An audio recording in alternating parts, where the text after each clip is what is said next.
Good morning money persons, welcome to ask money per show. మన ఈరోజు ask money per షోకి మన viewers చాలా ఇంట్రెస్టింగ్ కంపెనీస్ రిలేటెడ్గా అండ్ అలాగే వేరియస్ ఫైనాన్షియల్ ప్లానింగ్ రిలేటెడ్ క్వశ్చన్స్ని పంపించారు. మోస్ట్లీ చాలా మందికి హెల్ప్ఫుల్ అవుతాయి. ఒక్కొక్కటి ఆన్సర్ చేసేస్తాను. ఫస్ట్ క్వశ్చన్ని ప్రకాష్ గారు పంపించారు. నా ఏజ్ 27 years, నాకు 3 సిస్టర్స్ ఉన్నారు. ముగ్గురిది మ్యారేజెస్ అయిపోయి మేము లోవర్ మిడిల్ క్లాస్ ఫ్యామిలీ నుంచి వచ్చాం. మాకు 3 plots ఉన్నాయి. 2 plotsని సెల్ చేసి ఒక ప్లాట్లో ఇల్లు కట్టాలనుకున్నాం. ఇది మా అమ్మ డ్రీమ్. నేను గల్ఫ్లో ఉంటున్నాను. నాకు శాలరీ 50,000 వస్తుంది. ఈ 2 plotsని సెల్ చేసి 50 లక్షల వరకు వస్తాయి. ఇల్లు కట్టడానికి 30 లక్షలు హోమ్ లోన్ తీసుకుందాం అనుకున్నాను. ప్లాట్స్ అమ్మగా వచ్చే 50 లక్షల రూపాయలు ఏవైతే ఉన్నాయో వాటిని మ్యూచువల్ ఫండ్లో పార్క్ చేసి SWP రూపంలోని మంత్లీ 25,000 రూపీస్ విత్డ్రా చేసుకుందాం అనుకున్నాను. ఇండియాకి వచ్చిన తర్వాత నేను అగ్రికల్చర్ చేసుకుంటాను. 1 year తర్వాత నా దగ్గర ఇంకొక ఎక్స్ట్రా 10 లక్షల రూపాయల వరకు ఉంటాయి. నాకు ఇంకా పెళ్లి కాలేదన్న మీ సజెషన్ కావాలి. హాయ్ ప్రకాష్ గారు, ఇంట్రెస్టింగ్ ప్లానింగ్ అండి. నాకు తెలిసి మీరు ఆ హోమ్ లోన్ DMI ఏదైతే వస్తుందో ఆ ఈఎంఐని మ్యాచ్ చేయడం గురించి అని చెప్పి SWP ప్లాన్ చేసుకున్నట్టున్నారు. కాకపోతే ఇక్కడ కొన్ని కన్సర్న్స్ ఉన్నాయి. Let me tell you.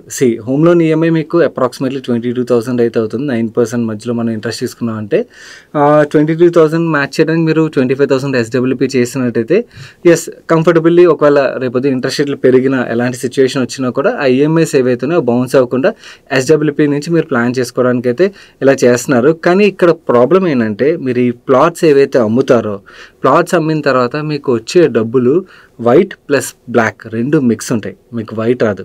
Mutual ఫండ్లో మీరు ఇన్వెస్ట్ చేయాలంటే బ్లాక్ ఇన్వెస్ట్ చేయడానికి అవుతుంది, అవ్వదు కదా.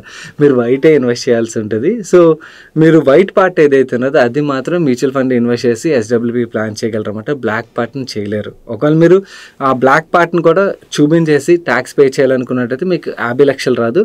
ఎందుకంటే మీరు క్యాపిటల్ గెయిన్ ట్యాక్స్ ఏదైతే ఉంటుందో అది పే చేసిన తర్వాత ఏదైతే క్యాపిటల్ మిగులుతుందో దాని మీద మీరు 6 to 8% ప్లాన్ చేయడం బెటర్ అన్నమాట. ఇప్పుడు 50 లక్షలు మీరు 6% ప్లాన్ చేశారు కదా. 6% చాలా comfortable planning, actually very good planning అని చెప్పాలి. ఎందుకంటే 6% విడ్రాల్ మీరు చేశారనుకోండి, మీకు క్యాపిటల్ ఎప్రిషియేట్ అవుతుంది అండ్ అలాగే మీ క్యాష్ ఫ్లోస్ అలాగే కంటిన్యూ అవుతాయి అన్నమాట. కాకపోతే ఈ 6% అన్నది మీరు ప్రీ ట్యాక్స్ మనీతో క్యాలిక్యులేట్ చేస్తున్నారు. ప్రీ ట్యాక్స్ కాదు, మనం పోస్ట్ ట్యాక్స్ క్యాలిక్యులేట్ చేయాలి. సో ఇది ఒకటి కన్సర్న్ పార్ట్ నేను మీకు రేస్ చేద్దాం అనుకున్నాను. ఇంకోటి మీ పెళ్లి కూడా అవ్వలేదన్నారు కాబట్టి దాని గురించి కూడా ప్లాన్ చేయాల్సి ఉంటుంది. 1 year తర్వాత మీకు 10 లక్షల రూపాయలు వస్తాయన్నారు కదా, అందులో మీ పెళ్లికి ఎంత ఖర్చులు అవుతాయి దానికి పక్కన పెట్టేసుకుని ఉంచుకోండి. ఎందుకంటే లాంగ్ టర్మ్కి ఇన్వెస్ట్ చేశారనుకోండి, అది ఇన్వెస్ట్ చేసి దాని నుంచి SWPలు స్టార్ట్ చేశారు, సడన్గా మీకు పెళ్లికి ఖర్చులు కావాల్సి వచ్చింది. ఈక్విటీ అంటే మనం మ్యూచువల్ ఫండ్స్లో హైబ్రిడ్ ఫండ్స్లోనే పెడతాం SWP చేయాలంటే. కానీ హైబ్రిడ్ ఫండ్స్లో పెట్టినా కూడా వాలటైలిటీ అయితే డెఫినెట్లీ ఉంటుంది. సో ఆ వాలటైలిటీ ఉంటుంది కాబట్టి మార్కెట్ రేపొద్దు మనకు తెలియదు, ఎలాంటి సిచ్యువేషన్స్ వచ్చి పడిపోయినా కూడా ఆ టైంలో మనకి డబ్బులు కావాలంటే లాస్లో విడ్రా చేసేదానికన్నా కూడా మీ పెళ్లి ఖర్చులు డబ్బులు ఏవైతే ఉన్నాయో వాటిని లో డ్యూరేషన్ కేటగిరీ ఆఫ్ ఫండ్స్, లేకపోతే ultra short term category of funds లేదా FD కానీ వీటిల్లోనే పార్క్ చేయండి. పెళ్లి ఖర్చుల వరకు మిగిలిన డబ్బుల్ని మీరు ఇలా ప్లాన్ చేసుకోవచ్చు. కానీ టాక్సేషన్ పార్ట్ ఏదైతే ఉన్నదో ఇది మిస్ అయ్యారు, అదొకటి కన్సిడర్ చేయండి. ఇంకోటి SWP చేసే ముందు SWP రిలేటెడ్గా మీరు తెలుసుకోవాల్సిన కన్సర్న్స్ ఏవైతే ఉన్నాయో, అంటే మనం చేయకూడని తప్పులు ఏవైతే ఉన్నాయో దాని రిలేటెడ్గా ఒక వీడియోని అయితే షేర్ చేశాను కదా, చూసే ఉన్నారనుకున్నాను. చూడనట్టయితే ఒకసారి చూడండి. మిగిలిన వ్యూవర్స్ కూడా ఈ SWP రిలేటెడ్గా రీసెంట్ టైంలో మార్కెట్లో చాలా రాంగ్ ఇన్ఫర్మేషన్ అయితే వెళ్ళిపోతుంది. వైరల్ అవుతున్నాయి కదా అని చెప్పి ఇష్టం వచ్చినట్టుగా ప్రాక్టికల్ డేటా చూడకుండా ఎక్సెల్ షీట్ నెంబర్స్ బట్టి చాలామంది SWP రిలేటెడ్గా ఇష్టం వచ్చిన నెంబర్స్ అయితే త్రూ చేసేస్తున్నారు. దానివల్ల చాలామంది రిస్క్లో పడిపోతారు అన్నమాట. ఒకసారి ఆ వీడియోని చూడండి. అంటే ప్రాక్టికల్లీ ఫండ్స్ ఎలా బిహేవ్ చేసాయి, జస్ట్ ఎక్సెల్ షీట్ నెంబర్స్ మాత్రమే కాకుండా హిస్టారికల్లీ వేరియస్ మార్కెట్ కండిషన్స్లో ఫండ్ బిహేవియర్ బట్టి మన SWP చేసినట్టయితే మన కార్పస్ జీరో అయిపోయే ఛాన్సెస్ ఉంటాయా, ఒకవేళ జీరో అయిపోతే ఎలాంటి తప్పులు చేస్తే జీరో అయిపోతాయి, సో మనం తప్పులు చేయకుండా మనం ఎలాంటి జాగ్రత్తలు తీసుకోవాలి, ఇలాంటి డీటెయిల్స్ అన్నీ కూడా ఈ వీడియోలో షేర్ చేశాను. చూడని వాళ్ళు చూడండి, చూసి కొంచెం జాగ్రత్తలు తీసుకొని ప్లాన్ చేస్తే మాత్రం SWP is a fantastic feature. మన నెక్స్ట్ క్వశ్చన్ చూసినట్టయితే ఈ వీక్లోని స్టాక్లో చాలా మంచి మూమెంటం కనబడేసరికి మన సబ్స్క్రైబర్స్ చాలామంది ఈ స్టాక్ రిలేటెడ్గా అడుగుతున్నారు. Positive side of the story మీకు ప్రతి చోట కనబడుతుంది. మనకు పాజిటివ్స్తో పాటు ఇమీడియట్గా నెగిటివ్స్ ఉన్నాయి, వీటి గురించి కూడా మనం మాట్లాడుకోవాలి కదా. సో మీకు 2 షేర్ చేస్తాను, దాన్ని బట్టి మీరు డెసిషన్ తీసుకోవడానికి అయితే హెల్ప్ఫుల్ అవుతుంది. నాకు ఏదైతే కనబడుతుందో చాలామంది అడుగుతున్న స్టాక్ ఓలా అన్నమాట. ఓలా రిలేటెడ్గా ఇంతలో అడగడానికి కారణం 100 రూపీస్ బిలో వస్తే చాలామంది వ్యూవర్స్ ఒక ఇంట్రెస్ట్ అయితే వస్తుంది. అండ్ అలాగే IPO ప్రైస్ కన్నా బిలో వచ్చి ఇప్పుడు లాస్ట్ వీక్లో అయితే పెరిగింది కదా, వాళ్ళు న్యూ లాంచెస్తోని దాంతో ఇంట్రెస్ట్ ఇంకొంచెం ఎక్కువ పెరిగిందన్నమాట. నో యాక్చువల్లీ పాజిటివ్స్ అయితే నెక్స్ట్ 2-3 ఇయర్స్లోనే చాలా కనబడుతున్నాయి. కానీ ఇమీడియట్గా నాకు నెగిటివ్ ట్రిగర్ ఏం కనబడుతుందంటే వీళ్ళ సర్వీస్ రిలేటెడ్గా కంప్లైంట్స్ 10,000 పైన వచ్చాయని చెప్పి మనందరికీ తెలుసు. దాని రిలేటెడ్గా CCPA వాళ్ళు వీళ్ళకి షోకాజ్ నోటీస్ ఇష్యూ చేశారు. అండ్ వీళ్ళు 99% కేసులు సాల్వ్ చేస్తామని చెప్పి వాళ్ళకి క్లారిటీ ఇవ్వడం, CCPA వాళ్ళు ఫర్దర్గా ఇన్వెస్టిగేట్ చేసినప్పుడు అవి సాల్వ్ అవ్వలేదని చెప్పి వాళ్ళకి తేలడంతో వాళ్ళు BAS వాళ్ళని ఫర్దర్గా ఇన్వెస్టిగేట్ చేయమని చెప్పి November 6 రోజున 15 days అయితే టైం ఇచ్చి వాళ్ళ ఇన్వెస్టిగేషన్ స్టార్ట్ చేయమని చెప్పారు కదా. ఆ 15 days టైం అయిపోయింది, కానీ ఇంకా రిపోర్ట్ రాలేదు. సో నెగిటివ్స్, ఇమీడియట్గా నెగిటివ్స్ పరంగా మనం మాట్లాడుకోవాలంటే రిస్క్లు ఏమైనా ఉన్నాయంటే రేపొద్దు ఈ రిపోర్ట్ ఏమైనా ఓలా రిలేటెడ్గా నెగిటివ్ వచ్చింది అనుకోండి, స్టాక్ ప్రైస్లోని ప్రెషర్ వచ్చే ఆస్కారం ఉంటుంది. సో స్టాక్ ప్రైస్ మూమెంటం ఏదైతే మనకి ఈ వీక్లో కనబడిందో ఆ మూమెంటం చూసి ఫోములోకి వెళ్ళిపోయి కంగారు పడిపోయి మిస్ అయిపోతామని అయితే డెసిషన్స్ తీసుకోవద్దు. నౌ సర్వీస్ పరంగా వీళ్ళు బెటర్ చేసుకుంటారంటే డెఫినెట్లీ ఎనీ ఫాస్ట్ గ్రోయింగ్ కంపెనీకి కన్సర్న్స్ అయితే ఉంటాయి. ఓలా రిలేటెడ్గా వాళ్ళ సేల్స్ ఎంత అగ్రెసివ్గా గ్రో అవుతున్నాయని మనకు తెలుసు కదా. సేల్స్ ఎలాగైతే గ్రో చేస్తున్నారో వీళ్ళు సర్వీస్ సైడ్ అంత ఫోకస్ చేయపోయేసరికి ఈ నెగిటివిటీ అయితే మార్కెట్లో క్రియేట్ అయింది. నో సర్వీస్ రిలేటెడ్గా ఇంత బజ్ క్రియేట్ అయింది కాబట్టి కంపెనీ అటెన్షన్ ఇక్కడ కూడా అయితే ఫోకస్ చేస్తుంది. వీళ్ళు సర్వీస్ సెంటర్స్ 800 ఉన్నాయి, వాటిని 2000కి అయితే తీసుకెళ్తాం త్వరలో అని చెప్తున్నారు. సో వీళ్ళు సర్వీస్ సెంటర్ని ఎక్స్పాండ్ చేశారనుకోండి మోస్ట్లీ ఇష్యూస్ అయితే చాలా వరకు సాల్వ్ అవ్వచ్చు. So let's hope that Ola focus on service part as well. అంటే కన్జ్యూమర్ అమ్మడం మాత్రమే కాదు, సాటిస్ఫాక్షన్ పార్ట్ ఏదైతే ఉన్నదో అది కూడా ఇంపార్టెంట్ అన్నమాట. దాని మీద ఫోకస్ చేస్తే కంపెనీస్ లాంగ్ టర్మ్లో సస్టైన్ అవుతాయి. హోప్ ఓలా ఏంటంటే ఏదైతే ఈ లెసన్ వాళ్ళకి ఇమీడియట్గా IPO తర్వాత వచ్చిందో దాని నుంచి నేర్చుకుని వాళ్ళు దాని రిలేటెడ్గా ఇంప్రూవ్ చేసుకుంటారనుకుందాం. బట్ పాజిటివ్స్ పరంగా మాట్లాడుకోవాలంటే నాకు కనబడేది IPO టైంలో కూడా మీకు షేర్ చేశాను, వీళ్ళ lithium cell related giga factory ఏదైతే లైవ్ అవ్వబోతుందో, ఎన్ని EV కంపెనీస్కి ఓన్ గిగా ఫ్యాక్టరీస్ ఉన్నాయి. సో వీళ్ళు అమ్మే ప్రోడక్ట్లోని మేజర్ ఎక్స్పెన్సే బ్యాటరీ కదా. ఆ బ్యాటరీ రిలేటెడ్గా వీళ్ళ గిగా ఫ్యాక్టరీ లైవ్ అయినట్టయితే డెఫినెట్లీ వీళ్ళ మార్జిన్స్ అయితే ఇంప్రూవ్ అవుతాయి అన్నమాట. త్వరలోనే వీళ్ళ గిగా ఫ్యాక్టరీ అయితే లైవ్ అవబోతుంది. అండ్ ఇన్ఫ్యాక్ట్ వీళ్ళ స్టేజెస్లో అయితే వీళ్ళ కెపాసిటీని అయితే యాడ్ చేయన్నారు. ఫ్యూచర్లో వీళ్ళు కెపాసిటీ సబ్స్టాన్షియల్లీ ఎక్కువ అయింది అనుకోండి, వీళ్ళు బయటకు కూడా సెల్ చేసే ఆస్కారం ఉంటుంది, అక్కడి నుంచి కూడా వీళ్ళు డబ్బులు సంపాదించే ఆస్కారం ఉంటుంది. ఓలా ఏదైతే రీసెంట్గా గిగ్ వర్కర్స్ రిలేటెడ్గా వెహికల్స్ లాంచ్ చేశారో దట్స్ ఏస్ మూవ్ అని నేను ఫీల్ అవుతాను. ఎందుకంటే నేను పర్సనల్లీ అంటే జొమాటో డెలివరీ బాయ్ని, బ్లింకిట్ డెలివరీ బాయ్ని, ఓలాతో ఎవరైతే వస్తారో వాళ్ళతో క్యాజువల్గా అప్పుడప్పుడు ఇంట్రెస్ట్తో అడుగుతుంటారు అనమాట, మీరు ఓలా ఎందుకు వాడుతున్నారు, ఓలా రిలేటెడ్ మీరు ఏమైనా ఇష్యూస్ ఫేస్ చేస్తున్నారు అన్నప్పుడు కొన్ని ఇష్యూస్ అయితే ఫేస్ చేస్తున్నాం. బట్ అయినా కూడా ఓలా వాడుతున్నాం ఎందుకంటే ఫస్ట్ వాళ్ళు చెప్పింది ప్రైస్ పరంగా చాలా మంచి ప్రైస్లో దొరుకుతుంది అండ్ లుక్స్ పరంగా చాలా బాగుంటుంది కాబట్టి ఓలా కొన్నాం. అండ్ ఇన్ఫ్యాక్ట్ ఒక గిగ్ వర్కర్ ఏం చెప్పాడంటే నేను వాడడం మాత్రమే కాకుండా నాకు ఇష్యూస్ ఉన్నాయి, బట్ అయినా కూడా మా బ్రదర్ కొనాలంటే మళ్ళీ ఓలాయే కొన్నాం ఎందుకంటే నాకు వేరే ఆల్టర్నేట్ వెహికల్ ఏది కూడా ఇంత అట్రాక్టివ్గా కనబడట్లేదు అని చెప్పారన్నమాట. సో ఆ గిగ్ వర్కర్స్ రిలేటెడ్ మైండ్ సెట్లోని ఓలా రిలేటెడ్గా పాజిటివ్ ఒపీనియన్ ఉన్నది కాబట్టి వాళ్ళని ఫోకస్ చేసి వీళ్ళు వెహికల్స్ ఏవైతే లాంచ్ చేశారో డెఫినెట్లీ వీళ్ళ సేల్స్లో అయితే చాలా మంచి ఇంప్రూవ్మెంట్ అయితే దానివల్ల కనబడుతుంది. ఈవెన్ మేనేజ్మెంట్ ఏదైతే ప్రాఫిటబిలిటీ రిలేటెడ్గా మాట్లాడుతున్నారో మాట్లాడిన విధంగా అంటే లాస్ మేకింగ్ కంపెనీ నుంచి మనకి జొమాటోలో ఎలాగా లాసెస్ నుంచి ప్రాఫిట్ వైపు వాళ్ళు నెమ్మదిగా మూవ్ అయితే స్టాక్లో మనకి రీరేటింగ్ జరిగిందో, సిమిలర్లీ వీళ్ళు కూడా లాసెస్ నుంచి ప్రాఫిట్ వైపు మూవ్ అయితే మాత్రం డెఫినెట్లీ స్టాక్ పరంగా మనం చాలా మంచి రీరేటింగ్ చూడవచ్చు. అండ్ వీళ్ళు EV 2-wheelers మాత్రమే కాదు, నెక్స్ట్ ఇయర్లోని EV 3-wheeler అయితే లాంచ్ చేయబోతున్నారు అఫీషియల్గా వాళ్ళు కూడా చెప్తున్నారు ఇది. వెరస్ EV 4-wheeler విషయంకి వచ్చేసరికి అఫీషియల్గా వాళ్ళు చెప్పకపోయినా కూడా దీని మీద వీళ్ళు వర్క్ చేస్తున్నారని అయితే వేరియస్ రిపోర్ట్స్ అయితే ఉన్నాయి. సో 4-wheeler కూడా ఎక్స్పెక్ట్ చేయొచ్చు. సో ఓలా రిలేటెడ్గా చాలా లాంచెస్ అయితే మనం ఎక్స్పెక్ట్ చేయొచ్చు. And aggressive pricing, aggressive marketing ఇవన్నీ కూడా ఓలా నుంచి ఎక్స్పెక్ట్ చేయొచ్చు. సో దానివల్ల వీళ్ళు సేల్స్ నెంబర్స్ అయితే డెఫినెట్లీ వస్తాయి. బట్ సేల్ చేయడం మాత్రమే కాదు కదా, ప్రాఫిటబుల్ సేలా కాదా ఇనిషియల్గా వేరు, బట్ స్టాక్ మార్కెట్లో లిస్ట్ అయిన తర్వాత ప్రాఫిటబిలిటీ ఏదో ఒక టైంలో రావాలి. ప్రాఫిటబుల్ అవ్వకపోతే కంపెనీ మార్కెట్ ఎప్రిషియేట్ చేయదు లాంగ్ టర్మ్లోని. సో ఏదో ఒక టైంలో ప్రాఫిటబిలిటీ వైపు అయితే వీళ్ళు అడుగులు వేయాల్సి ఉంటుంది. లెట్స్ సీ ఎప్పటికి ప్రాఫిటబిలిటీ వైపు అడుగులేస్తారు. బట్ ప్రాఫిట్స్ చూడడం స్టార్ట్ చేశారంటే మాత్రం స్టాక్లో చాలా మంచి రీరేటింగ్ అయితే మనం చూడవచ్చు. ఇది నా personal opinion on the positive side. And ఇంకోటి మీకు IPO వీడియోలో కూడా చెప్పాను, ఈ కంపెనీకి పాజిటివ్ అండ్ అలాగే ఈ కంపెనీకి నెగిటివ్ ఈ కంపెనీ యొక్క ప్రమోటరే. ఎందుకంటే ఆయనే ఈ కంపెనీని గ్రో చేయగలరు అనే అగ్రెషన్తో, ఆయనే తన అగ్రెషన్తో ఈ కంపెనీ అయితే కిల్ చేసేయగలరు. I stick to same statement, నాకు అదే ఒపీనియన్ ఉన్నది. అండ్ ఇంకొక disclosure, I have a small quantity అన్నమాట రీసెంట్గా తీసుకున్నాను, ఎందుకంటే I want to track this company closely. So అందుకని డిస్క్లోజర్ పార్ట్ ఇది. I have interest, but last వీక్లో ఏదైతే మూమెంటం కనబడిందో ఆ మూమెంటం ఫోమోలోకి అయితే వెళ్ళిపోవద్దు, ఎందుకంటే ఇమీడియట్గా నెగిటివ్ ట్రిగర్ కూడా ఒకటి ఉన్నది. సో ఈ రిస్క్ ఎప్పుడు ప్లే అవుతుందో తెలియదు. ఆ రిపోర్ట్ కానీ నెగిటివ్గా వస్తే మాత్రం స్టాక్లో మళ్ళీ ప్రెషర్ చూసే రిస్క్ ఉన్నది. కాబట్టి ఇది కూడా గుర్తుంచుకుని మీరు మీ రిస్క్ అప్డేట్ని బట్టి డెసిషన్ తీసుకోవడం వుడ్ బి బెటర్ అవుతుంది. అండ్ నార్మల్లీ ఎవరైనా ఏదైనా స్టాక్ని హోల్డ్ చేస్తున్నారు అనుకోండి, దాని రిలేటెడ్గా ఓన్లీ పాజిటివ్స్ మాత్రమే మాట్లాడతారు. కాకపోతే నాకు ఏదైతే కనబడుతుందో okay positives okay long term రిలేటెడ్గా, బట్ ఇమీడియట్గా నెగిటివ్స్ ఏవైతే వీటిని కూడా ఒకసారి హైలైట్ చేద్దాం, మన వాళ్ళకి అలర్ట్ చేయడం బెటర్ అని చెప్పి మీకు ఫేర్గా రెండు షేర్ చేస్తున్నాను. సో దీన్ని బట్టి మీ రిస్క్ అప్డేట్ బట్టి మీ డెసిషన్ మీరు తీసుకోగలుగుతారు.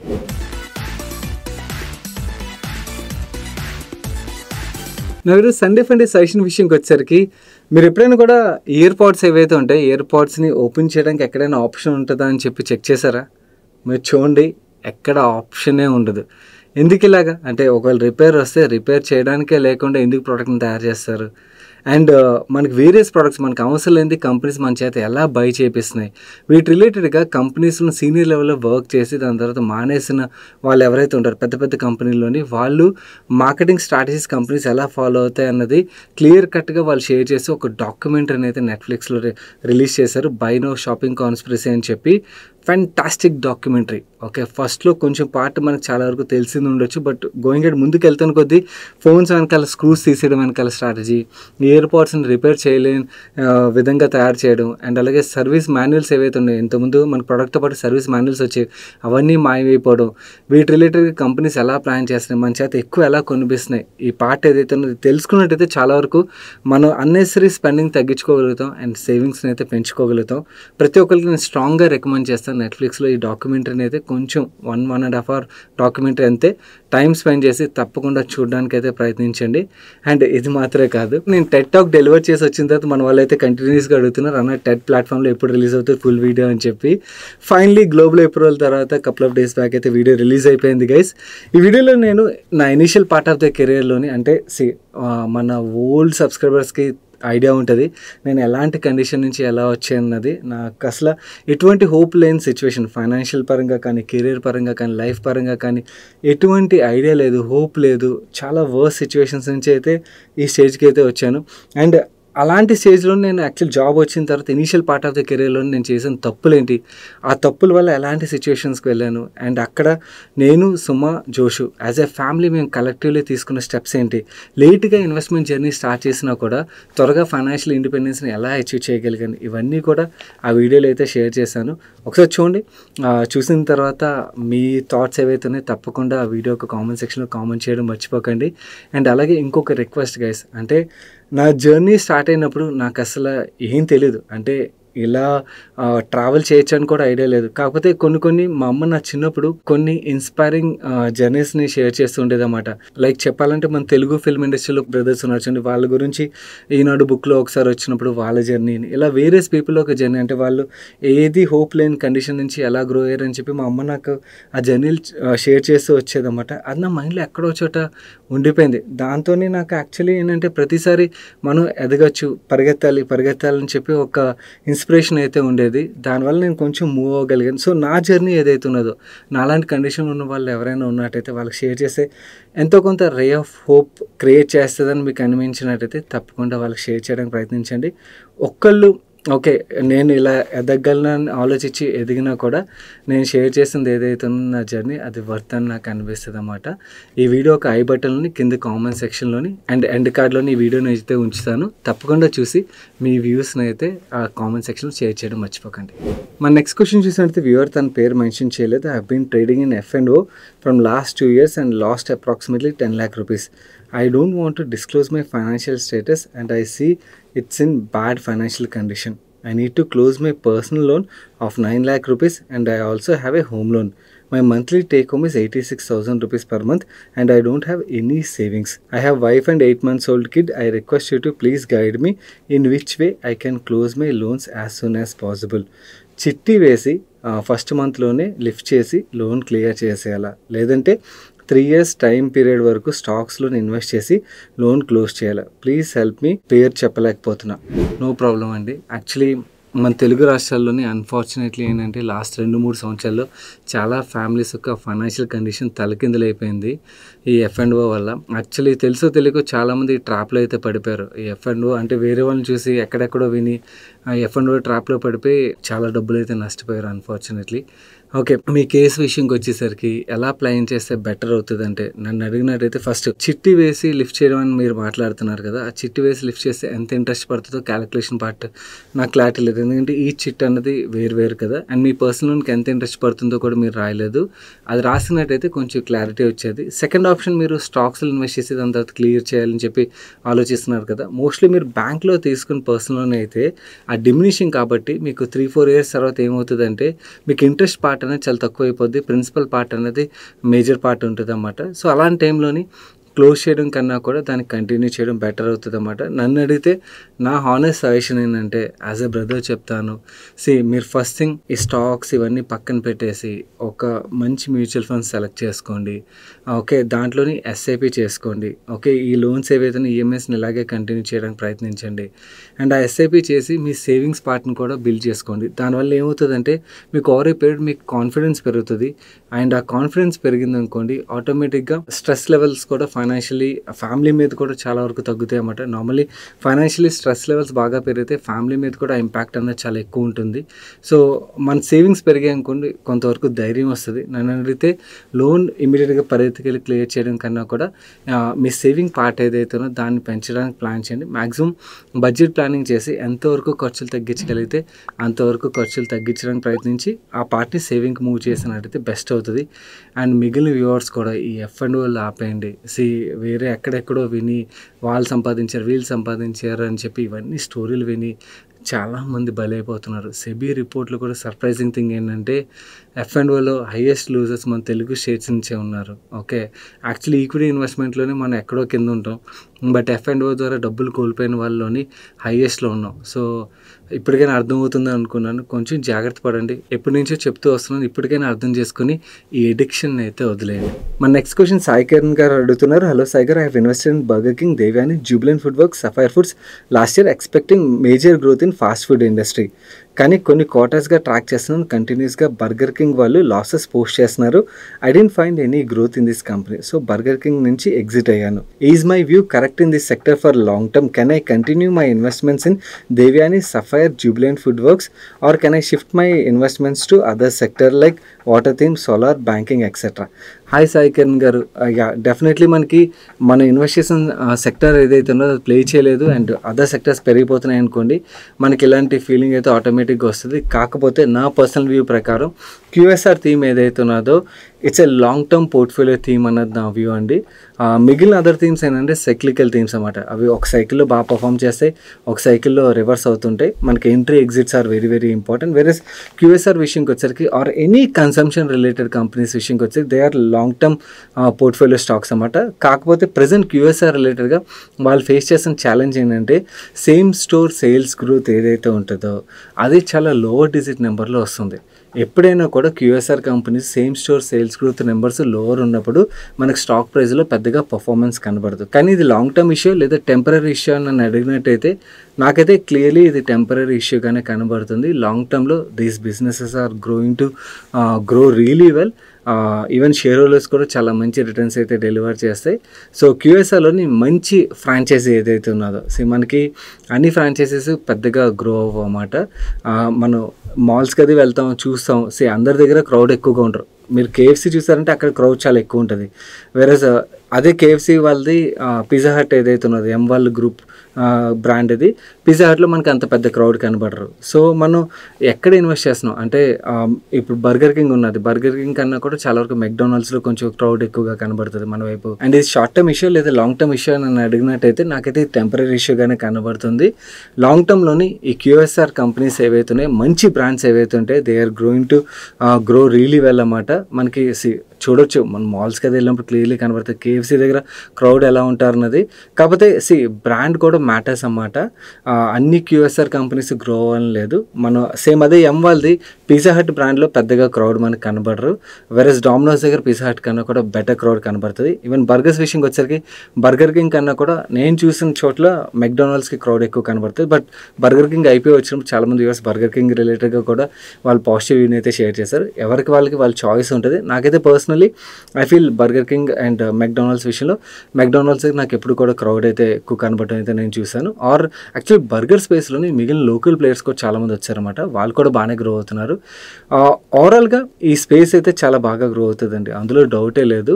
ఈ ట్రెండ్ అంటే హెల్తీయా కాదా అన్నది కొంచెం పక్కన పెట్టేద్దాం. బట్ QSR థీమ్ అయితే గ్రో అవుతుంది. మంచి బ్రాండ్స్ని మనం పట్టుకుని ఆ స్టాక్స్లో ఇన్వెస్ట్ చేసి యాజ్ ఎ ఇన్వెస్టర్స్ మనం లాంగ్ టర్మ్లో మంచి వెల్త్ అయితే సంపాదించవచ్చు. అండ్ ఈ షార్ట్ టర్మ్ పెయిన్ ఏదైతే ఉంటారో ఇన్ఫ్యాక్ట్ ఈ QSR కంపెనీస్ని same store sales growth numbers లోవర్లో ఉన్నప్పుడు అప్పుడే మనకి స్టాక్ ప్రైస్లు ఈ వాల్యుయేషన్లు అయితే దొరుకుతాయి. లేదంటే ఇక్కడ నెంబర్స్ అన్నీ బాగుంటాయి, ఈ స్టాక్స్ అన్నీ కూడా బాగా అబ్నార్మల్ వాల్యుయేషన్లోకి వెళ్ళిపోతాయి కదా. సో ఇక్కడ ప్రాబ్లం ఉన్నది కాబట్టి మనకి ఈ వాల్యుయేషన్లు దొరుకుతున్నాయి. అండ్ వేరే ఏదైతే థీమ్స్ ఉన్నాయో వాటితో కంపేర్ చేసి అన్నెసర్లీ ఎగ్జిట్ కాల్స్ అవి తీసుకోవడం కన్నా కూడా నన్ను అడిగినట్టయితే it's a very good theme and actual long term portfolio theme ఇది.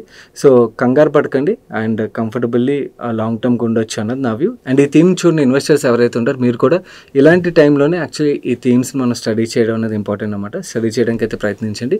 ఫ్యాంటాస్టిక్ థీమ్ ఇది. మన నెక్స్ట్ క్వశ్చన్ మోహన్ కృష్ణ గారు అడుగుతున్నారు. I have been watching your daily videos from 2020. This is my first question. Ask Money Purse. I've been holding EaseMyTrip shares since listing day. I've been tracking this company closely and attending all management conference calls too. Management has entered electric bus manufacturing and also EaseMyTrip acquired few companies in last 3 years, entered into medical tourism, building hotels. Can we expect better growth in coming future as company entering into various other businesses? Hey, hi Mohan Krishna garu. Actually yes, management వాళ్ళ core business ఏదైతే ఉందో దాని బయటికి వెళ్ళి చాలా బిజినెస్లోకి అయితే enter అవుతున్నారు. ఇవన్నిట్లో success సాధిస్తే డెఫినెట్లీ కంపెనీ పరంగా మంచి గ్రోతే ఎక్స్పెక్ట్ చేయొచ్చు. కాకపోతే మార్కెట్కి ఇలాంటి ఏంటంటే నాన్ రిలేటెడ్ బిజినెస్లోకి మేనేజ్మెంట్ ఎంటర్ అవుతున్నప్పుడు ఒక కన్సర్న్ కూడా ఉంటుంది. ఒక బిజినెస్ని రన్ చేయడమే చాలా కష్టం. అలాంటిది మనం చేసిన బిజినెస్ కాకుండా కంప్లీట్లీ డిఫరెంట్ బిజినెస్. ఇప్పుడు ఈవీ బస్ మ్యానుఫ్యాక్చరింగ్, ఇప్పుడు ఈవీ రిలేటెడ్గా గ్రోత్ ఉన్నదని చెప్పి ఈవీ బస్ మ్యానుఫ్యాక్చరింగ్లోకి ఎంటర్ అవుతున్నారు అనుకోండి, దాని రిలేటెడ్గా ఎక్స్పర్టీస్ కూడా ఇంపార్టెంట్ కదా. సో వీళ్ళు ఎంతవరకు అక్కడ సక్సెస్ సాధించగలరు. ఈవీ బస్సే కాదు, ఈవెన్ హోటల్ బిజినెస్లో కూడా ఎంటర్ అవుతున్నారు. సో ఇవన్నీ కూడా ఏంటంటే ఈచ్ బిజినెస్ రన్ చేయడం చాలా టఫ్ అన్నమాట. వీళ్ళు మల్టిపుల్ బిజినెస్లోకి వీళ్ళు క్యాష్ జనరేట్ అవుతుంది డిజిటల్ బిజినెస్ కాబట్టి, ఆ క్యాష్ని డిప్లాయ్ చేయడం కోసం వీళ్ళు వేరియస్ బిజినెస్లోకి అయితే ఎంటర్ అవుతున్నారు, అది అర్థమవుతుంది. కానీ ప్రాబ్లం ఏంటంటే మార్కెట్కి ఉండే కన్సర్న్ ఏంటంటే ఈ కంపెనీ రిలేటెడ్గానే కాదు, ఏ కంపెనీ అయినా కూడా నాన్ రిలేటెడ్ బిజినెస్లో ప్రమోటర్స్ ఎంటర్ అవుతున్నారంటే మార్కెట్ కొంచెం డౌట్ఫుల్గానే ఉంటుంది అన్నమాట. ఎందుకంటే కొన్నాళ్ళ పాటు వీళ్ళ బాటమ్ లైన్ మీద ఇంపాక్ట్ పడుతుంది. ఆల్రెడీ మనం చూస్తున్నాం ఏంటంటే వీళ్ళు ఏవైతే న్యూ సబ్సిడీస్ యాడ్ చేస్తూ వచ్చారో దాంతో కాస్ట్ పెరగడంతో అందుకని స్టాక్ కూడా మనకి పడడం కనబడుతుంది అన్నమాట. మనకి బాటమ్ లైన్లో గ్రోత్ వస్తుంది అనుకోండి, దాన్ని ఆటోమేటిక్గా మనకి స్టాక్లో కూడా గ్రోత్ కనబడుతుంది. అండ్ ఈ బిజినెస్లో కూడా ఇంకా వీళ్ళు ఎంటర్ అవుతున్నారు, ఫ్యూచర్లో స్టార్ట్ అవుతాయి, స్టార్ట్ అయిన తర్వాత సక్సెస్ సాధించాల్సి ఉన్నది. సో అవన్నీ జరిగిన తర్వాత మార్కెట్కి కాన్ఫిడెన్స్ పెరుగుతుంది, దెన్ స్టాక్ ప్రైస్లో మనకి మూమెంటం స్టార్ట్ అవుతుంది. లేదంటే ఈ లోపల మాత్రం మీకు న్యూస్ ఆధారంగా కొన్ని రోజులు పెరుగుతుంది, కొన్ని రోజులు పడుతుంది, ఇలాంటి మూమెంట్ ఉండే ఆస్కారమే కనబడుతుంది. కానీ మీకు సస్టైన్ గ్రోత్ రావాలంటే క్లియర్ కట్గా మార్కెట్కి ఒక క్లారిటీ రావాలన్నమాట. వీళ్ళు ఈ బిజినెస్లో బాగా గ్రో అవ్వగలరు, ఇక్కడ నుంచి చాలా మంచి రెవెన్యూస్ అండ్ ప్రాఫిటబిలిటీ చూడొచ్చు అని క్లారిటీ వస్తేనే స్టాక్ ప్రైస్లో మనం రీగ్రోత్ చూసే ఆస్కారం ఉంటుంది అన్నమాట. సో ఎస్, వాళ్ళు కోర్ బిజినెస్ ఏదైతే దానికి మాత్రం స్టిక్ ఆన్ అయినా కూడా అక్కడ పెద్దగా గ్రోత్ ఉండకపోవచ్చు. అక్కడ మాత్రమే కాకుండా అక్కడ జనరేట్ అవుతున్న క్యాష్ని వీళ్ళు డైవర్సిఫై చేస్తున్నారు, గుడ్. కానీ డెఫినెట్లీ ఇలాంటి స్ట్రాటజీతోని మార్కెట్కి ఎప్పుడు కూడా కన్సర్న్ ఉంటుంది. ఆ కన్సర్న్తోనే స్టాక్లో మనకు ఆ ప్రెషర్ అయితే కనబడుతుంది. సో ఈ ప్రెషర్ కొన్నాళ్ళ పాటు కంటిన్యూ అయ్యే ఆస్కారం కూడా ఉన్నది, అది దృష్టిలో ఉంచుకోండి. ఒకవేళ మేనేజ్మెంట్ సక్సెస్ సాధిస్తే మాత్రం this can become a very big multi bagger for you. మా నెక్స్ట్ క్వశ్చన్ పార్దు అడుగుతున్నారు. Hi sir, I'm investing 10,000 rupees in mutual funds in SIP mode. My holdings are Quant Mid Cap, HDFC Hybrid Equity, ICICI Prudential Blue Chip, ICICI Prudential Flexi, ICICI Prudential PEC, ICICI Prudential Small Cap, Motilal Defense. Oh, ఇలా 12 funds ఉన్నాయి. My question is there any over diversification and overlap? No doubt అండి, ఇది over diversified portfolio. 12 funds 10,000 రూపాయలు SIP కంటే చాలా over diversification. ఇది మీరు ఇమ్మీడియట్గా అట్లీస్ట్ 50% ఆఫ్ ది ఫండ్స్ని అయితే కట్ చేయాల్సి ఉంటుంది. ఏ ఫండ్స్ని కట్ చేయాలన్నది మీ రిస్క్ అప్టైట్ గురించి కానీ మీ గోల్స్ గురించి కానీ నాకేం తెలియదు. ఈ ఫండ్స్ తీసేయండి అని చెప్పడానికి. మీకు 2 లార్జ్ క్యాప్ ఫండ్స్ ఉన్నాయి. ప్రిడామినెంట్లీ నేను లార్జ్ క్యాప్ అయితే ప్రిఫర్ చేయను. లార్జ్ క్యాప్ కన్నా ఇండెక్స్ ప్రిఫర్ చేస్తాను. అక్కడ కట్ డౌన్ చేయొచ్చు. అండ్ పిఎస్యూ ఉన్నది. పిఎస్యూ రిలేటెడ్గా మీ వ్యూ ఏంటి అన్నది నాకు తెలియదు. ఒకసారి అంటే పిఎస్యూలో చాలా మంచి ర్యాలీ అయిపోయింది కాబట్టి అక్కడ చూడొచ్చు. ఓవరాల్గా నన్ను అడిగినట్టయితే అట్లీస్ట్ 5-6 ఫండ్స్ని అయితే ఆపేసి ఆ డబ్బుల్ని మిగిలిన అదర్ ఫండ్స్ ఏవైతున్నాయో వాటిలో యాడ్ చేసుకోండి. ఇలా మీరు మిగిలిన వ్యూవర్స్ కూడా చెప్తున్నాను, మీరు ఇన్ని ఫండ్స్లో కానీ మీరు మ్యూచువల్ ఫండ్స్లో ఇన్వెస్ట్ చేస్తున్నట్టయితే మాత్రం మీకు ఆల్ఫా క్రియేట్ అవ్వడం అన్నది చాలా కష్టం. లాంగ్ టర్మ్లో మీ రిటర్న్స్ అనేవి చాలా తగ్గిపోతాయి. మన నెక్స్ట్ క్వశ్చన్, వ్యూవర్ తన పేరు మెన్షన్ చేయొద్దన్నారు కాబట్టి నేమ్ హైడ్ చేస్తున్నాను. I'm 30 years old. I have some assets of 15 crores from my ancestors. I am working in IT company, earning 1.5 lakh per month. After following your channel, I started investing 20% in different asset classes based on my risk appetite. I have 10 lakhs health insurance for me and my family. This coverage is going to increase every year. I am also working on my emergency fund. Now I have 3 lakhs in emergency fund and I am planning to take it to 10 lakhs. I have personal loan worth 20 lakhs. I am paying 50,000 per month EMI. My monthly expenses 60,000 per month including rent, groceries and other expenses. My question is regarding term insurance. The purpose of term insurance is to give financial protection to my family in my absence.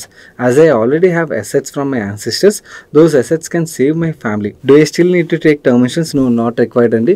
Me assets మీ ఫ్యామిలీని financially protect చేస్తాయంటే term insurance తీసుకోవాల్సిన అవసరమే లేదు. Normally మార్కెట్లో agents ఏంటంటే need లేకపోయినా need create చేయడానికి ప్రయత్నిస్తారు, ఎందుకంటే అప్పుడే వాళ్ళు ప్రొడక్ట్ సెల్ చేయగలరు కదా. సో ఎవరికైతే యాక్చువల్లీ వాళ్ళ ఫ్యామిలీ అంటే మెయిన్ ఎర్నింగ్ మెంబర్ రిస్క్ అయితే ఫైనాన్షియలీ ట్రబుల్లో పడరు, వాళ్ళకున్న అసెట్స్ ప్రొటెక్ట్ చేస్తాయి, క్యాష్ ఫ్లోస్ ఇస్తాయని ఉంటుందో అలాంటి వాళ్ళు టర్మ్ ఇన్సూరెన్స్ తీసుకోవాల్సిన అవసరమే లేదు. అందు గురించి నేను ఇన్ఫ్యాక్ట్ టర్మ్ ఇన్సూరెన్స్ రిలేటెడ్గా చెప్తుంటాను, టర్మ్ ప్లాన్ని మనం 60 to 70 వరకే తీసుకోవాలి. ఎందుకంటే మన యాక్చువల్లీ డిపెండెన్స్ ఫైనాన్షియలీ మన మీద వాళ్ళు ఎప్పటి వరకు డిపెండ్ అయి ఉంటారు, మనకి 60-70 years వచ్చే వరకే కదా. దాని తర్వాత వాళ్ళు ఫైనాన్షియల్ డిపెండెంట్ ఎవరు ఇండిపెండెంట్ అవుతారు. చాలామంది తెలుసో తెలియకో టర్మ్ ఇన్సూరెన్స్ ప్లాన్ని 100 years వరకు తీసుకుంటారు. దానివల్ల యాక్చువల్ రిస్కే పెరుగుతుంది కానీ ఏం లాభం ఉండదు అన్నమాట. అండ్ ఇన్ఫ్యాక్ట్ టర్మ్ ప్లాన్ యొక్క రోలే కాదు అది. టర్మ్ ఇన్సూరెన్స్ పాలసీ యొక్క రోల్ ఏంటంటే మనకి ఏదైనా రిస్క్ జరిగితే ఫ్యామిలీ ఫైనాన్షియలీ ట్రబుల్లో పడకుండా ప్రొటెక్షన్ ఇవ్వడం గురించనే టర్మ్ ఇన్సూరెన్స్ రోల్ ప్లే చేస్తుందండి. అలాంటి అసలు ఇష్యూ లేనప్పుడు టర్మ్ ఇన్సూరెన్స్ తీసుకోవాల్సిన అవసరం లేదు. మన next question V series network అనే హ్యాండిల్ నుంచి వచ్చింది. Sagar, I did research on Mishtann foods company which is fundamentally very strong but why it is still a penny stock? Should I consider it as a investment opportunity? And Mishtann రిలేటెడ్గా వీళ్ళ bottom line అయితే చాలా బాగా పెరుగుతుంది, అందుకని మీకు పిఈ మల్టిపుల్ అయితే అంత తక్కువ కనబడుతుంది. కాకపోతే దేర్ ఆర్ 2 కన్సర్న్స్ మార్కెట్కి ఉన్నాయి. ఒకటి, మీరు అబ్జర్వ్ చేసినట్టయితే వీళ్ళ ట్యాక్స్ రేట్ 2% ట్యాక్స్ రేట్ కనబడుతుంది. వేరేస్ మిగిలిన అందరూ ట్యాక్స్ పే చేసేదంతా కంపెనీస్ అని 25 to 26% పే చేస్తాయి కదా. సో 2% ట్యాక్స్ రేట్ ఎలా అవుతుంది? సెకండ్, వీళ్ళు డెటర్ డేస్ 1 day నుంచి 168 daysకి పెరిగిపోయి ఇన్ఫ్యాక్ట్ వీళ్ళ క్యాష్ కన్వర్షన్ సైకిల్ 54 days నుంచి 178 days అంటే ఆల్మోస్ట్ 180 daysకి అయితే పెరిగిపోయి. సో వీళ్ళు సప్లై చేసే ప్రోడక్ట్ ఏంటి? Rice and salt. బియ్యం అండ్ ఉప్పు సప్లై చేసే కంపెనీలు ఎన్ని రోజులు క్రెడిట్ ఎక్కడైనా ఇస్తాయా? అండ్ ఇన్ఫ్యాక్ట్ వీళ్ళకి అక్కడ మార్జిన్ కూడా పెద్దగా ఉండదు. సో అది మార్కెట్కి ఉన్న మేజర్ కన్సర్న్ అనమాట. నార్మల్లీ ఈ రైస్ అండ్ సాల్ట్ సప్లై చేసే కంపెనీస్ 15 days నుంచి మ్యాక్సిమం 90 days వరకు కూడా ఇస్తాయి. అంటే బ్రాండ్ పెద్దగా స్ట్రాంగ్ కాదనుకో 90 days వరకు ఇస్తాయి. బట్ 180 days అంటే చాలా ఎక్కువ కదా. దీనికి మేనేజ్మెంట్ ఏం చెప్తున్నారంటే వాళ్ళ క్లారిఫికేషన్ ఇస్తూ ట్యాక్స్ రేట్ పరంగా వాళ్ళు మాట్లాడేది, వాళ్ళు యూఏఈలో ఏదైతే సప్లై చేస్తున్నారో యూఏఈ ట్యాక్స్ రేట్ వీళ్ళకి అప్లికబుల్ అవుతుందని, దానివల్ల వీళ్ళ ట్యాక్స్ రేట్ లోగా ఉన్నదని మేనేజ్మెంట్ చెప్తుంది. సెకండ్, ట్యాక్స్ రేట్ పరంగా మనం అది అగ్రీ అవుదాం. కానీ సెకండ్, వీళ్ళు డెటర్ డేస్ ఏదైతే ఉన్నదో 167 days కదా. సో ఇంత లాంగ్ ఎందుకు అన్నప్పుడు వాళ్ళు యూఏఈలో ఏదైతే డిస్ట్రిబ్యూటర్స్ని యాడ్ చేసుకున్నారో వాళ్ళకి ఎంకరేజ్ చేయడం గురించి అని చెప్పి మేము లాంగర్ డెటర్ డేస్ అయితే ఇస్తున్నాం అని చెప్తున్నారు. అండ్ డిఫాల్ట్స్ విషయంకి వచ్చేసరికి యాక్చువల్లీ డిఫాల్ట్స్ అన్నది హిస్టారికల్లీ అక్కడ లేదు, అందు గురించి లాంగ్ టర్మ్ ఇస్తున్నామని మేనేజ్మెంట్ అయితే క్లారిటీ ఇస్తుంది. కాకపోతే మనకి as a investor major risk ఇది ఆల్వేస్. ఎందుకంటే డెటర్ డేస్ పెరుగుతున్నాయి అనుకోండి, దట్టు రైస్ అండ్ సాల్ట్ కదా. సో రైస్ అండ్ సాల్ట్ మనకి వేరే ఇంకేదైనా పెద్ద ప్రోడక్ట్ ఉన్నది, లార్జ్ టికెట్ ఆర్డర్స్ అక్కడ క్రెడిట్ ఇస్తున్నారంటే వేరే. రైస్ అండ్ సాల్ట్కి అంత హైయర్ క్రెడిట్ ఇచ్చి బిజినెస్ని ఎక్వైర్ చేయడం అనేది ఎప్పటికైనా రిస్క్. ఎందుకంటే రేపు ఉదయం వాళ్ళు డిఫాల్ట్ చేస్తే మాత్రం డెఫినెట్లీ ఆ నెంబర్స్ అన్ని భయంకరంగా ట్రబుల్లో పడిపోతాయి అండ్ స్టాక్ ప్రైస్ మీద కూడా ఆ ప్రెషర్ అయితే ఉంటుంది. సో కంపెనీ పరంగా కనబడుతున్న మేజర్ రిస్క్లు అయితే వీళ్ళు సింగపూర్లోని యూఎస్ఏలోని ఎక్స్పాండ్ చేయబోతున్నారు. అక్కడ కూడా వీళ్ళు ఎక్స్పోర్ట్స్ రిలేటెడ్గా గ్రోత్ అయితే చూస్తామని కామెంట్ చేస్తున్నారు. అండ్ ఇది మాత్రమే కాకుండా వీళ్ళది 1000 KLPD ఇథనాల్ కెపాసిటీ కూడా లైవ్ అవబోతుంది. సో అది లైవ్ అయితే అక్కడి నుంచి కూడా రెవెన్యూస్ అయితే వస్తాయి. సో బిజినెస్ పరంగా చూడడానికి అన్నీ బాగానే కనబడుతున్నాయి. కానీ ఈ కన్సర్న్స్ ఏవైతున్నాయి డెఫినెట్లీ ఈ కన్సర్న్స్ వల్ల స్టాక్ ప్రైస్లో కూడా ప్రెషర్ అయితే ఉన్నది. అండ్ ఇన్ఫ్యాక్ట్ వీళ్ళ రైస్ అండ్ సాల్ట్ ప్రొడక్ట్స్ ఏవైతున్నాయి వాటి రిలేటెడ్గా బ్రాండ్ క్రియేట్ చేయడానికి కూడా వీళ్ళు ప్రయత్నిస్తున్నారు. ప్యాకేజింగ్ రిలేటెడ్గా చాలా మంచి ప్యాకేజింగ్లో ప్రొడక్ట్స్ని సప్లై చేయడం మాత్రమే కాకుండా రీసెంట్గా రష్మిక మందన్న గారిని బ్రాండ్ అంబాసిడర్ కింద పెట్టుకున్నారన్నమాట. సో నార్మలీ బ్రాండ్ అంబాసిడర్ని పెట్టుకున్న తర్వాత ప్రమోషన్స్ అగ్రెసివ్గా చేశారనుకోండి, డొమెస్టిక్ మార్కెట్లో కూడా సేల్స్ పెరిగే ఆస్కారం ఉంటుంది కదా. ట్రాక్ చేయండి, ఓకే, కంటిన్యూస్గా ట్రాక్ చేసి మీకు కాన్ఫిడెన్స్ వచ్చిన తర్వాత డెసిషన్ తీసుకోవడానికి ప్రయత్నించండి. ఆల్వేస్ ఎప్పుడైనా కూడా అంటే కమోడిటీ ప్రొడక్ట్స్ని సప్లై చేసే కంపెనీస్ ఒక డేస్ అబ్నార్మల్గా పెరుగుతున్నాయంటే మాత్రం దట్స్ ఏ కన్సర్న్. కొంచెం జాగ్రత్తగా ఉండి చూసుకుని డెసిషన్ తీసుకోవడం వుడ్ బి బెటర్ ఆప్షన్ అవుతుంది. మన నెక్స్ట్ క్వశ్చన్ సింధూరి గారు అడుగుతున్నారు, ఐఎమ్ ప్రెగ్నెంట్, కొంచెం కూడా ప్రెషర్ తీసుకోవాలనుకోవట్లేదు. ఫర్ టైం బీయింగ్ నేను డైరెక్ట్ స్టాక్స్లో ఇన్వెస్ట్ చేయడం ఆపేశాను. వెరీ గుడ్ డెసిషన్ అండి. మనకి కంఫర్ట్ లేనప్పుడు ఆపేయడం ఈజ్ ఆల్వేస్ బెటర్ అన్నమాట. 1 year వరకు నేను డైరెక్ట్ స్టాక్స్ వద్దనుకుంటున్నాను. Before pregnancy I use to invest 30,000 rupees per month in stocks plus mutual fund. I will continue my mutual fund SIP. ఈ remaining ఏదైతే అమౌంట్ ఉన్నదో 1 year వరకు నేను ఎలా ప్లాన్ చేసుకోవాలి సజెస్ట్ చేయండి. My husband and I have separate group health insurance that covers 15 lakhs and 10 lakhs. Baby delivery అప్పుడు non medical expenses కోసం 1 lakh ఎక్స్ట్రా పక్కన పెట్టాను. ఓకే, ఫ్యాంటాస్టిక్ ప్లానింగ్ అండి. అండ్ మీ రిమైనింగ్ అమౌంట్ ఏదైతే ఉన్నదో ఈ 1 year వరకు, అంటే రేపొద్దు ఈ డబ్బులు మీరు స్టాక్స్లోనే ఇన్వెస్ట్ చేయాలని ఆలోచిస్తున్నారనుకోండి, మీరు మంచి కార్పస్ క్రియేట్ చేసుకోవచ్చు. సో మీరు ఈ 1 year వరకు లో డ్యూరేషన్ కేటగిరీ ఆఫ్ ఫండ్స్ ఏవైతే ఉంటాయి వాటిలో SIP పెట్టేసుకోండి. మీకు అక్యుములేట్ అవుతాయి. అక్యుములేట్ అయిన డబ్బులు ఏవైతే ఉంటాయి 1 year తర్వాత ఆర్ మీకు ఎప్పుడు కంఫర్టబుల్ అనిపించినప్పుడు అప్పుడు మీరు స్టాక్స్ మీద రీసెర్చ్ చేసి మీకు ఆ టైంలోని కన్విక్షన్స్, ఆపర్చునిటీస్ అనేవి ఎప్పుడు ఉంటాయి మనకు మార్కెట్లో తెలుసు కదా. ఎలాంటి మార్కెట్ సైకిల్ అయినా కూడా మనకు ఆపర్చునిటీ అయితే ఉంటుంది అన్నమాట. ఏదో ఒక సెక్టర్లో ఏదో ఒక దీనిలో మనకు ఆపర్చునిటీ ఉంటుంది. మనకి ఎక్కడైతే ఆపర్చునిటీ బాగా అనిపిస్తుందో అప్పుడు ఆ డబ్బులను అక్కడ ఎలోకేట్ చేయొచ్చు అన్నమాట. ఇది ఒక ఆప్షన్. ఓకే, సెకండ్ ఆప్షన్ ఏంటంటే మీ మ్యూచువల్ ఫండ్స్ ఏవైతే ఉన్నాయో వాటిలోనే అడిషనల్గా SIP యాడ్ చేసండి. 1 year పాటు అడిషనల్గా SIP యాడ్ చేసి 1 year తర్వాత కావాలంటే ఆ అడిషనల్ అమౌంట్ ఏదైతే ఉన్నదో మీరు అప్పుడు స్టాక్స్లో ఇన్వెస్ట్ చేయాలనుకున్నప్పుడు అది ఆపేసి డైరెక్ట్ స్టాక్స్లో ఇన్వెస్ట్ చేయడానికి ప్రయత్నించండి. This is another option. నన్ను అడిగినట్టయితే first option is always better. ఎందుకంటే మీకు ఆల్వేస్ స్టాక్ ఇన్వెస్టర్ ఎవరైతే ఉంటారో వాళ్ళకి స్టాక్స్లో ఇన్వెస్ట్ చేయాలని అయితే ఇంట్రెస్ట్ ఉంటుంది. ఆ ఇంట్రెస్ట్ ఎక్కడికి పోదు అన్నమాట. సో ఈ 1 year వరకు మీరు SIPని low duration or ultra short term category ఫండ్స్లో పెట్టేసుకోండి. అండ్ 1 year తర్వాత ఆ డబ్బులు విత్డ్రా చేసి మీకు నచ్చిన కంపెనీలో ఇన్వెస్ట్ చేసుకోండి. And I appreciate you for taking this clarity call. That's it for today's ask money question guys. నేను Saturday video and TED talk video మీకు ఇక్కడ ఎండ్ కార్డ్లో ఉంటాయి. చూడని వాళ్ళు తప్పకుండా చూడడానికి ప్రయత్నించండి. అండ్ టెడ్ టాక్ వీడియోలో మీ వ్యూస్ని అయితే తప్పకుండా కామెంట్ సెక్షన్లో షేర్ చేయడం అయితే మర్చిపోకండి. అండ్ ఈ వీడియోని ఇప్పటివరకు లైక్ చేయనట్టయితే వీడియోని లైక్ చేస్తే మీ friends and family members helpful అవుతుందంటే వాళ్ళు తప్పకుండా షేర్ చేయండి. నేను సాయి కృష్ణ పత్రి మరొక మంచి వీడియోతో మీ ముందుకు వస్తాను. Till then bye, take care.